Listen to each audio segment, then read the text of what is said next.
Welcome to all the Classic Car Enthusiasts. It's a couple of days after New Year. I hope you all had a great New Year and it was safe. And if, like me, you probably had a hangover on the 1st of January, I did a bit of damage to a bottle of Smirnoff and overdosed with vitamin C because I'm drinking it with orange juice these days. But anyway, I hope you had a great New Year and start of 2019. So let's hope we can onwards and upwards. So I'm going to start this little a couple of videos, maybe 3, depends on how long it takes, of doing this boot skin. This is obviously a heritage one. You can see there's a heritage sticker there. So I'm going to go through it step by step. I hope it's not too boring. What it will do is it will show you how to do door skins as well, because basically there's plenty of videos on it. I've got one. There's a bunch of people got them. But really, it's just really about making sure the preparation is really good. And you can see from the video of when I took the boot off after it had been painted how bad it was. And this is the problem with rust. It just gets hidden, especially in any returned edge or a flange. You're going to have problems with it because when they're manufactured, they weren't treated in those on those flanges. But the first thing I'm going to do here, now I have to stand in front of the camera to show you this.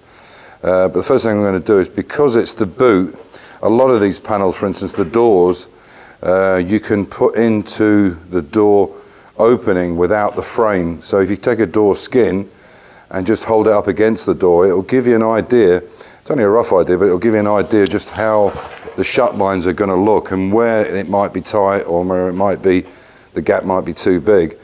Obviously with a boot lid, it's a good situation because there's quite an in-depth in here to get this returned edge, because now it's sitting at 90 degrees. Obviously once it's flat, it's going to go further in for the seal. So what I'm going to do is I'm just going to offer it up and I'll show you what I'm talking about. I'll try and keep out the camera so you don't want to damage your paintwork. So you can see there I've got it on and it's quite tight there. There's a few areas where it's tight. Obviously there's no frame on it. Once the strengthening is framed, it's going to pull it round quite a bit. So you have to take that in consideration. But I can see that I'm going to have to make sure I nip it right onto the very edges. So you can see that's how it's going to look. So I have a rough idea now where I want to keep it tight, which is without a doubt on these edges. The top and the bottom's perfect, which I would expect from a heritage panel anyway. So, okay, what I'll do is I'm going to take you on to, so as I say, I'll do it step by step. Some of the things won't apply to you. For instance, I mean, there's not very many, I don't think, with side opening boot lids. So there are a few items that I don't need. For instance, I don't need the 2 bolt holes in the bottom for the hinges here, and you can see there isn't any here. I would have liked to have kept them on and make them false hinges where they were broken, if you like, sheared off, but it looked like the hinges were still there because everything else looks the same. And that would have been nice, but unfortunately to get them to work, to slide into each other, wasn't really an option. I had an old set and I did try, but it wasn't possible to get them to fit right. When they came back, they were hitting each other. They had to be put on an angle and they didn't look right.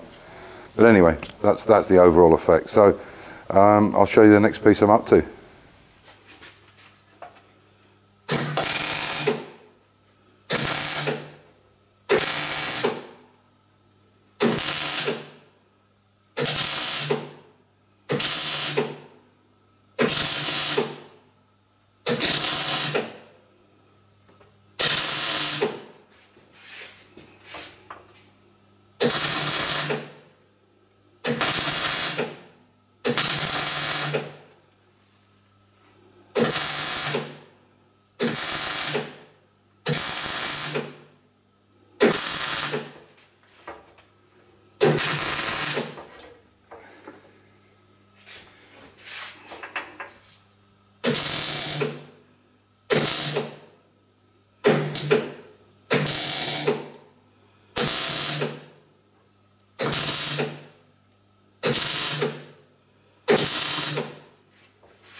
So, a little technique here, if you haven't got these really small magnets which are really strong, if you haven't got those, what you can do is something like this, where you can use an old piece of metal and weld your patch to it so you can lay it in. You can see it's already been primed. Otherwise, the other way you can do it is you can take the small piece of patch that you're putting in, put your rod onto it, catch an arc, and take it away from the earth, let the copper wire come out and cut it off and use that as like a handle to pull it up. There's many different ways to skin a cat, but now I can shove that in there and I've got enough around the sides to be able to catch it and make a good weld. I've checked with the arms on here, the round pieces, and they don't catch. So what I'll do is I'll just quickly tack weld this in and then I'll show you the piece that I've already done. Now I'll have to move this earth because there's so much paint on this, so I'll re-earth it. Okay, so I'll just get this on for you. I'll just quickly tack this into place and get it nice and square.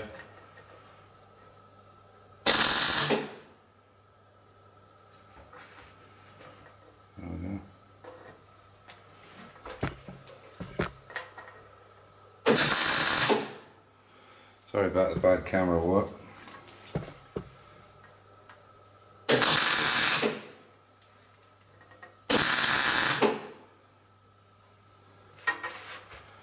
And I can bring that up till it's absolutely, use this as a rod to lift it. You can see there, it's just down a little on the corner. And then all I've got to do then is just snip this off. And I've got a flush piece of metal.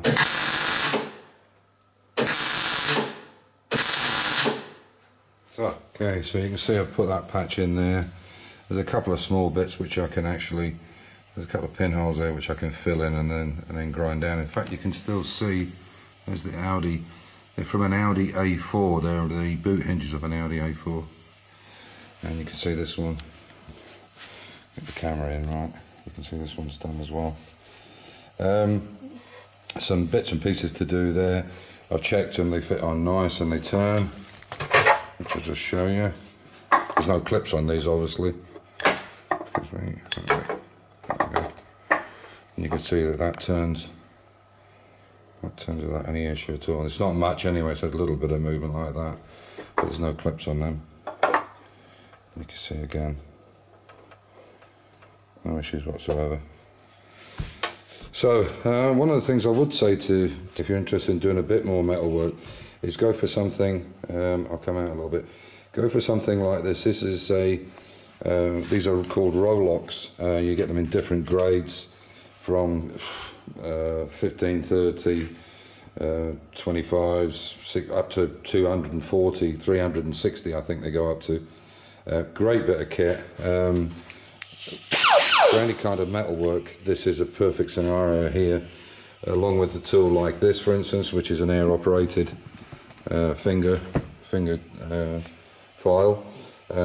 You know, I know these tools are expensive, but if you get together with them, it can really cut down the cost. Maybe put some money in and buy a few together, but these are just superb for this kind of work.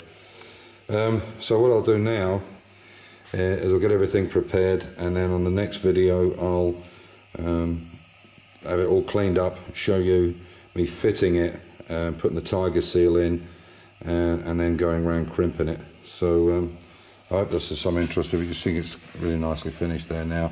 I'll make sure these corners are beautifully rounded because it's going to be seen. The only bit that's going to have a cover on it will be this piece here and obviously the piece on the end. So I hope that's been of some interest here.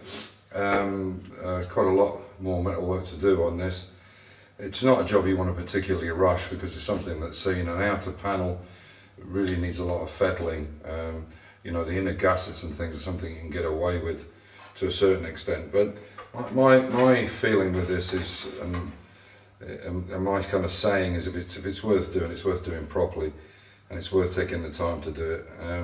It's so easy, and I see it all the time. We're bringing cars back here for restoration, where they've been so badly repaired, and putting little pieces in on something, for instance, like an inner wing, you know, putting one patch on top of another patch on top of another patch it's just crazy. It's actually more time consuming, and it's less cost efficient than it is to actually replace it, and you'll end up with a better structure. The basics of welding are, if the weld is good, the chances are the weld will be stronger than the patch that you put into it, and as an integral piece, it should be one piece. There shouldn't be any stresses in it, where at the side of the weld is where you're going to get the stress. So I'll carry on with this tomorrow. I'll make a second video. Again, I say this has been of some interest here. There are little techniques, and everybody, I'm not an expert in bodywork. It's something I really enjoy doing. I like taking it from, you know, cutting the rust out to bringing it back to its former glory, if not better, if possible. So, as usual, stay safe, keep the faith, enjoy your hobby, and catch you in the next one. Bye for now, take care, bye.